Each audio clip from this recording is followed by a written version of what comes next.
Hi and welcome to Module 4.1 of Digital Signal Processing. In this module we will talk about Fourier analysis, first from an intuitive point of view, introducing the concept of the frequency domain. We will see then that we can leverage the concept of Hilbert space and change of basis in a vector space to explain Fourier analysis as a change of basis in the space of finite length signals. And to this end, we will look in more detail at the Fourier basis for the space of finite length sequences. In a nutshell, the goal of Fourier analysis and signal processing is to be able to express a signal in terms of basic sinusoidal components, in terms of sines and cosines.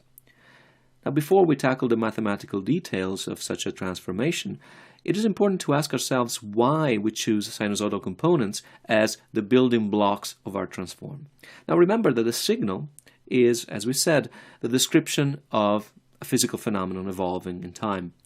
It turns out that oscillations are really the fundamental pulse of nature, so to speak. These are some examples. If you think about your heart beating, you see that it has a periodic pattern that repeats. A train, for instance, would have an engine that makes wheels turn in a circular motion.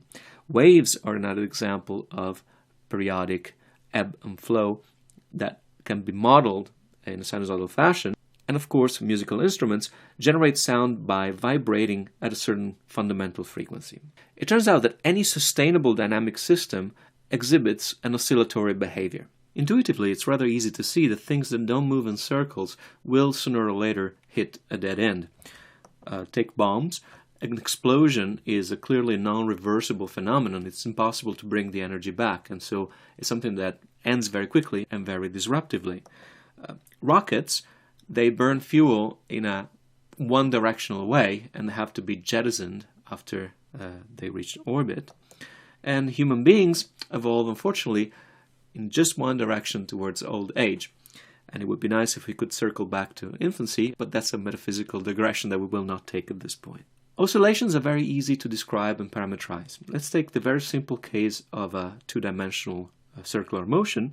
If you have a point on the plane, and this point starts moving in circles, you can characterize this motion by taking its period, p, which is the number of seconds it takes for this point to complete a full revolution, or equivalently by its frequency, f, which is just the reciprocal of the period and which indicates how many revolutions per second the point performs. If you put coordinate systems around the center of this oscillation, then you can express the instantaneous coordinates of this point on the plane via the very familiar sine and cosine functions. The abscissa will be simply the cosine of ft, and the ordinate will be the sine of ft, where f is the frequency of the oscillation. So we claim that sinusoids are the building blocks of nature, and indeed, to drive the point home even more effectively, I will remind you that you yourself in your body have two specialized sinusoidal detectors. The cochlea in your inner ear that detects air pressure sinusoids at frequencies from 20 Hz to 20 kHz, and you have rods and cones in your retina, in your eye, that detect electromagnetic sinusoids with frequency from 430 terahertz to 790 terahertz. This is the range of frequencies for light in the visible spectrum. Very briefly, the cochlea is a snail-like structure inside your ear, but if you unroll it, it's like a cone, like this, and along this cone you have hundreds of hair cells, and each hair cell will react to a specific frequency in the sounds that you hear. So in a sense, your cochlea is performing an instantaneous Fourier transform, as we will see shortly, of the sound waves that are hitting your eardrum. In the eye, you have three types of cones. One is sensitive to red, one is sensitive to green, another is sensitive to blue. So three different frequencies in the light spectrum. And different color sensations are given by different amounts of energy captured by the three different types of cones, as processed by the brain. So to go back to our original intuition, it seems that, for instance, humans analyze complex signals in terms of the frequency components. We can build instruments that resonate at given frequencies, musical instruments, tuning forks. So although, as we say, signals seem to be the evolution of a physical phenomenon in time, and very often we describe them as such, there seems to be a different domain, the domain of frequencies, that is just as good for describing physical phenomena as the time domain. So the fundamental question is, can we decompose any signal into sinusoidal elements? The answer is yes, and Fourier showed us how to do it exactly. So from the analysis point of view, what we will do is move from the time domain to the frequency domain. We will decompose a signal into different frequencies that constitute the signal, and by doing so, we will be able to discover hidden signal properties. The converse of this process is going back from the frequency domain to the time domain to synthesize a signal from its frequency components. We can use that to generate signals that have a known frequency content, and we can use that in signal processing to fit signals to specific frequency regions. We will see that in communication systems this is fundamental. Let's start with finite length signals, which are the easiest to handle. We have seen that a finite length signal is simply a vector in Cn. And it turns out the Fourier analysis in this case is simply a change of basis in Cn. Now remember, a change of basis is a change of perspective. And a change of perspective can reveal things. You're looking at things from a different angle. So for example, imagine you have a signal like this. This is a 1024 point signal. And as you look at it in the time domain, yeah, you can see some oscillatory behavior, but it's not really clear what's going on. Well, if we perform an appropriate change of basis, and we will show shortly how to do that, the signal will look like this. So in the Fourier basis, the same signal will have this structure. And it is clear here that we have two very different things going on at the same time. We have two spikes, and we will see very shortly what these spikes mean, and then we have something that looks like noise in the bottom. Well, Fourier analysis allows us to separate these two elements that in the time domain were undistinguishable. So here is the Fourier basis for Cn. Remember, Cn has dimensionality n, so we will need n different vectors, each one of which will have length n. So k will be the index that indicates a different vector, and k will go from 0 to big N minus 1. And then we will use small n to indicate the index of the element within each vector, and small n will also range from 0 to big N minus 1. The n signals will have this form.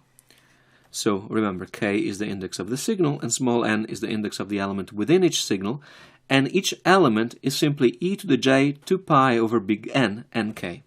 What does that mean? This is a simple complex exponential at a frequency omega, which is 2 pi over big N times k. So the index of the vector, or of the signal, gives you the fundamental frequency of the complex exponential. We claim that this constitutes a set of orthogonal vectors in Cn. We can express the signals in vector notation. So remember our convention, we use boldface letter to indicate vectors. A superscript in parentheses will give you the index of a vector when the vector comes from a set. In this case, it comes from a set of big N vectors.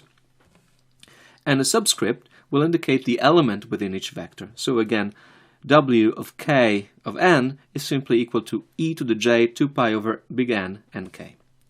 We can quickly get a feeling for what these vectors look like if we remember the complex exponential generating machine that we saw a few modules back. So here, for instance, we show the components of w1, the second vector in our basis, and as we go through the components, so this would be the first component of the vector, it would be equal to 1.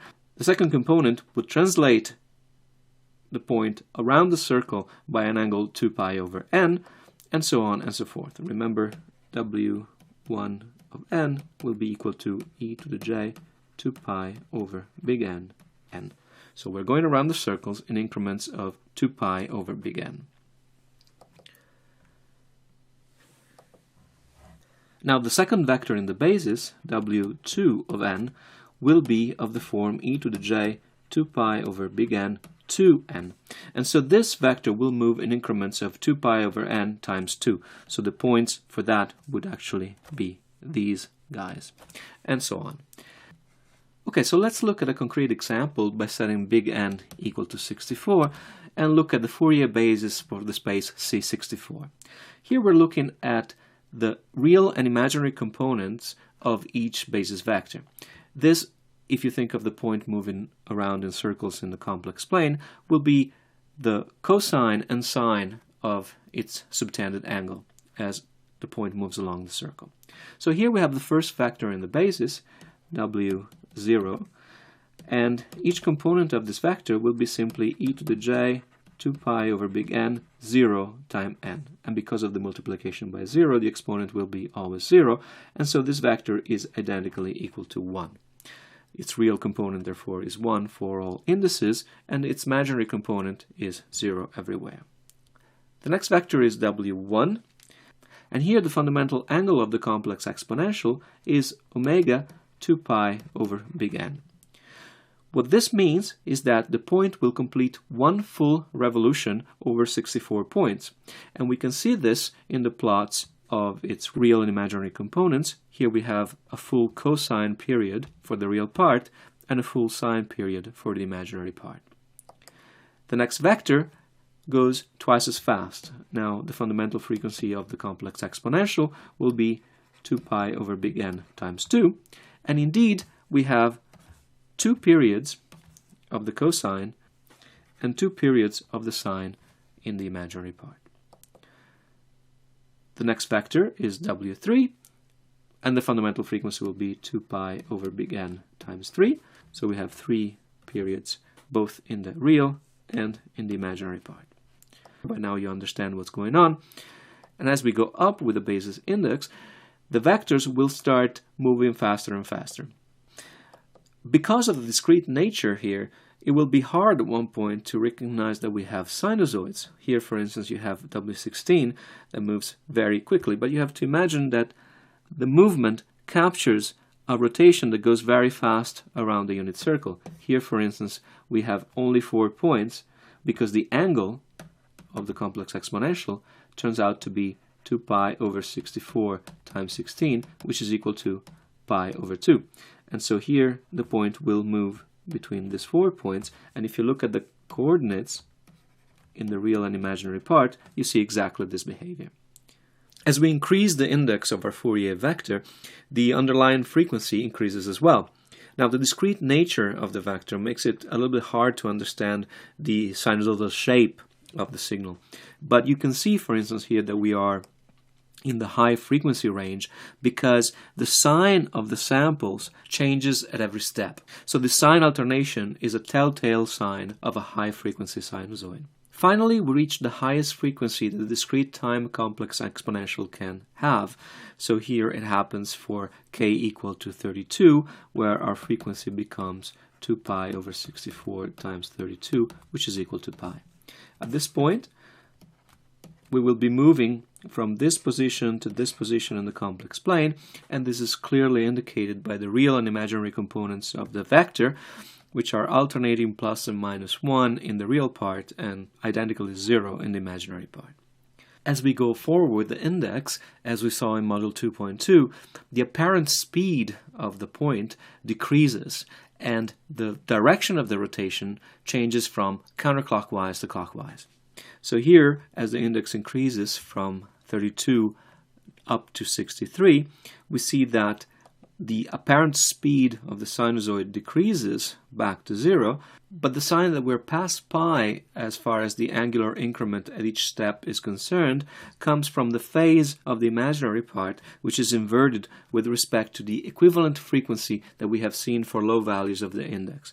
So here, for instance, if you compare this basis vector to W of 2, you would see that the real part is the same, but the imaginary part has a sign inversion. In W of 2, it would be like this. Same goes for W63. Real part is equal to W of 1, but imaginary part has a sign inversion. Okay, so this is all nice and fine. We just showed a very beautiful family of sinusoidal vectors, but in order for these vectors to be a basis of Cn, we have to prove that they are orthogonal to each other.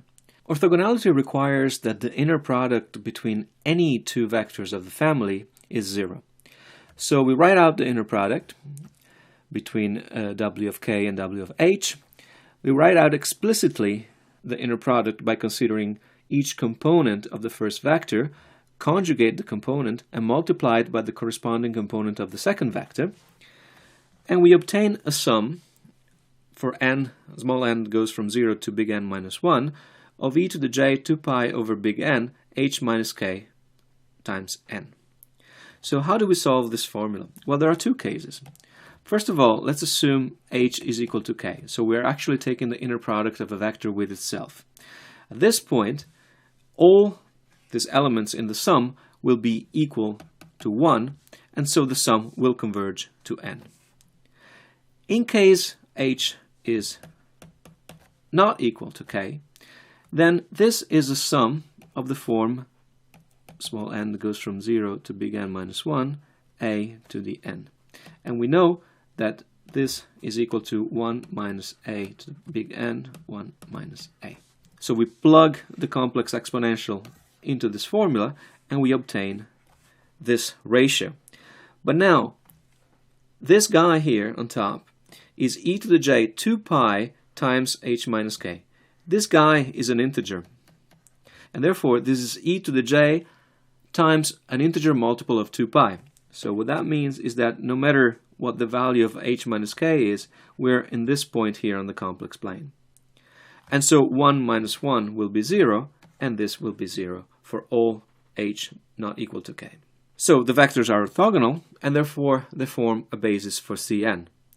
Now note that the vectors are not orthonormal, because w of h times w of h is equal to n, as we've shown before.